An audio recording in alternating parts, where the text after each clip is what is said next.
Welcome to Sex Afflictions and Porn Addictions, and I am your host, Craig Perra from themindfulhabit.com, a former sex, drug, and porn addict who now feeds the right wolf, helping men break free and to save their families. And this is a podcast to empower you to create healthy sexuality and a great life. And guess what? Healthy sexuality is going to hell in a handbasket culturally. Camming revenue is up. Porn consumption is up because of the coronavirus. Massive disruption. And I have the incredible privilege of having clients all over the world and being able to see the impact of this disease and that it's having on people. And I hope you all are taking the right precautions. And my public service announcement is pretend you have the virus and you've got the version of it that's little itty bitty sniffles, little fever, right? Nothing, barely anything. This is what a crazy thing. Why are we going nuts? We're going nuts because of our elderly people who we love and are compromised physically, friends, and we want them to get the resources that they need in the event that they get sick, and we don't want them to get sick. So some of the best advice that I received is, hey, pretend you have it. Pretend you have it, and make sure that you don't spread it to anyone else. That's how we're going to shut this thing down, and that's how we're going to use this crisis. Well, hold on. That's not how we're going to use this crisis, right? So, yeah, crazy times, crazy times. But they're not. Every crisis presents us with an opportunity. Okay. And in today's podcast, right, there is a lot of practical advice that I can give you. And I'm going to give you that. You're going to be hearing a lot from me. You're going to be hearing a lot more of these broadcasts. I feel so incredibly privileged, honored that I run an online addiction community, right? So my calls are all online. My sessions are all online or via phone.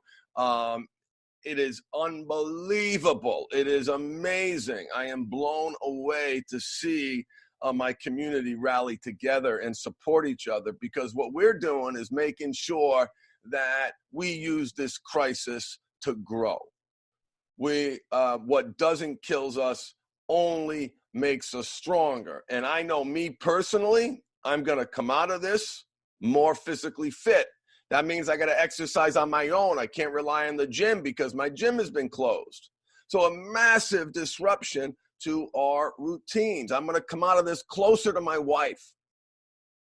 We're going to use this crisis as an opportunity to grow. We're going to play board games. We're going to play video games. We're going to exercise. We're going to exercise as a family. I want to be closer to my kids. We have this, we're, thinking about ways to, use this time to enrich us. And we had a really nice time last night. Every night, someone's responsible for picking an educational, informative video. And yesterday, my daughter picked one, learning how to milk a cow and how bees made honey, like incredibly detailed. It was really, really awesome. So we're going to come out of this closer as a family. My program is going to be stronger. I'm using any downtime I have to strengthen the program that I have and serve my clients better so they can use this crisis to grow closer together. So I listen, that's how it's going to be. I'm going to make that happen. And there's a lot of practical things that I'm going to do to make that happen. And I'm going to talk to you about those practical things, and I'm going to share with you what I'm doing. But I want to touch on belief systems today. I want to touch on belief systems around fear, right? Because what happens, right? Your compulsive sexual behavior, very likely, very, very likely, high degree of likelihood, is a response to fear. You're using it to numb, cope, and escape. And there's a host of good reasons, valid reasons, right, that you can convince yourself. And you know you can convince yourself of almost anything, right? So many good reasons that you can think of to just rub one out, watch porn, get on the campsite, right? And the sky is falling, and your mind has an incredibly ability to rationalize. But one thing really changed my life. There's been a number of things that have changed my life, and I like to talk about all of them. But there's one belief system that really forced me to take ownership of my life and to be accountable. And so here's what always happened in me. So right, moderately smart guy, did well, was a lawyer. So I knew what to do. I knew that when I got triggered, I should do this. I should take action. I knew that when my sexual energy was being pulled in an unhealthy direction, I knew that there were action steps that I should take in that moment. I knew that when I was struggling with a mental health issue, that I should lean on my wife. I knew that I should do that, but I didn't do it. I knew that there were things that I could do to better manage my pain instead of using drugs, okay? And I would do it next time. So in my mind, I'd say to myself, I'm going to do it right next time, because there's some satisfaction in right, isn't there? There's this sense of accomplishment knowing the right thing to do. That's good enough in the moment, right? You can lose personal agency and control.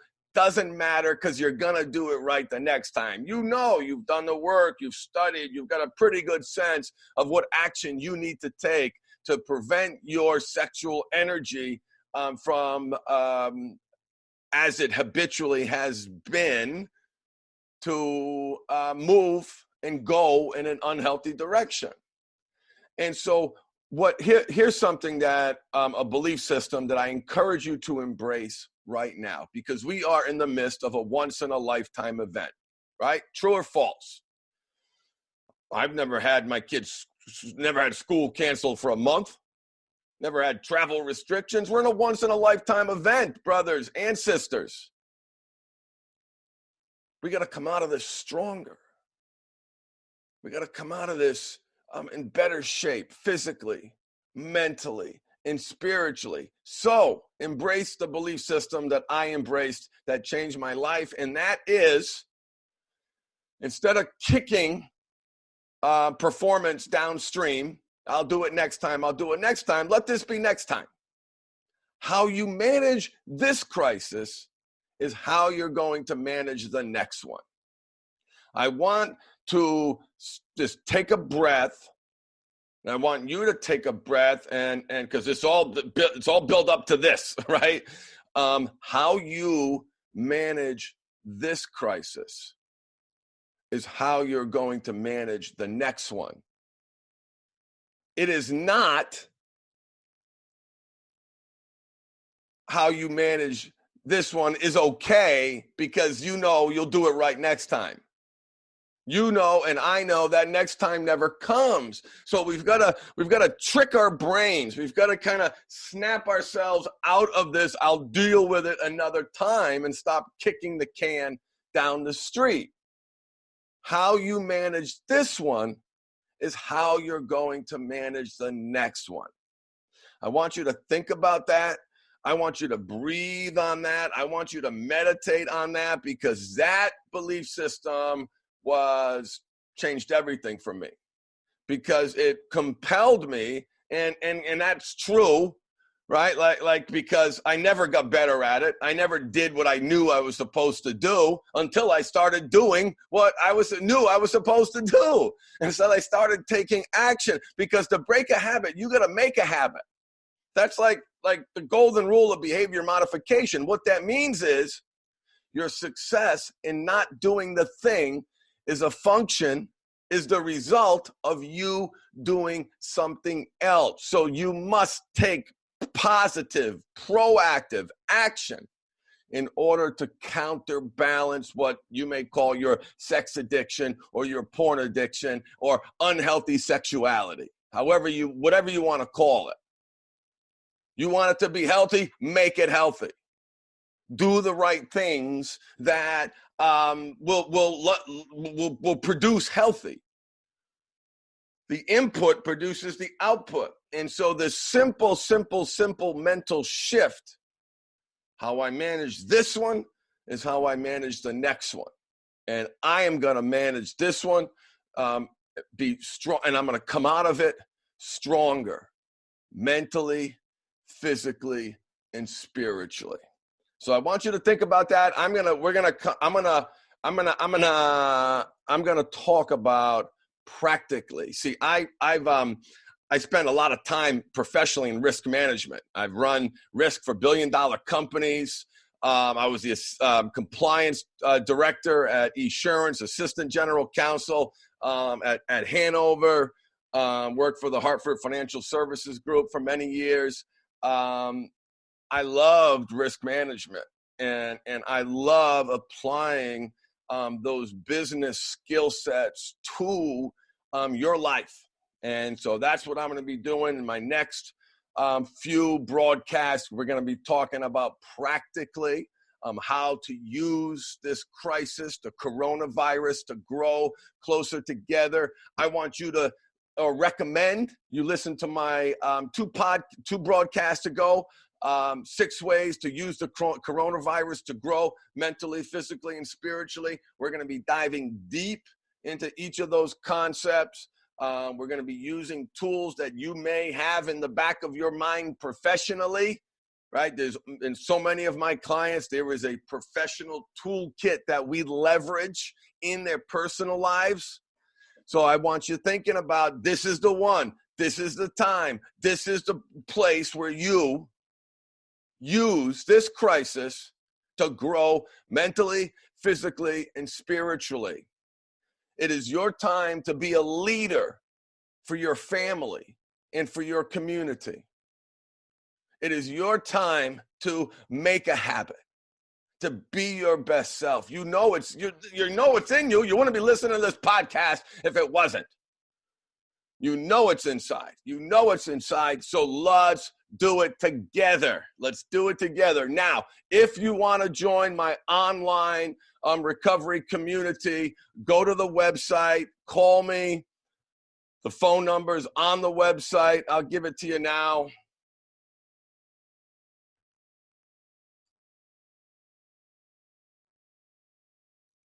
(877) 769 3790, 877 769 3790. I recognize that your recovery communities have been disrupted in a massive way. And I recognize that I am uniquely positioned as someone who runs an online addiction recovery community to serve you, okay? And so what we've done is, well, first of all, we figured out how many people we can let into the program. Okay, there's not going to be that many more just because I can't impact quality, because we've also reduced the price of the program. Normally, it's 6 months training. The program is $2,000 at the time of this broadcast, and we are offering scholarships to make it work. I'm bending over backwards to try to make it work for guys, and I hope I can make it work for you. Go to the website. You can read about the group coaching program. That's my most popular option. You can read about the self-study program. We're going to be reducing that price online as well. For, want to help people if you're looking to use this time to grow in powerful ways. I'm honored and privileged that you are listening to me. Thank you so much. Feed the right wolf. Embrace your power of choice. Let's come through this together. Support your brothers. Connect and let's be our best selves. Bye, everybody. See you next time.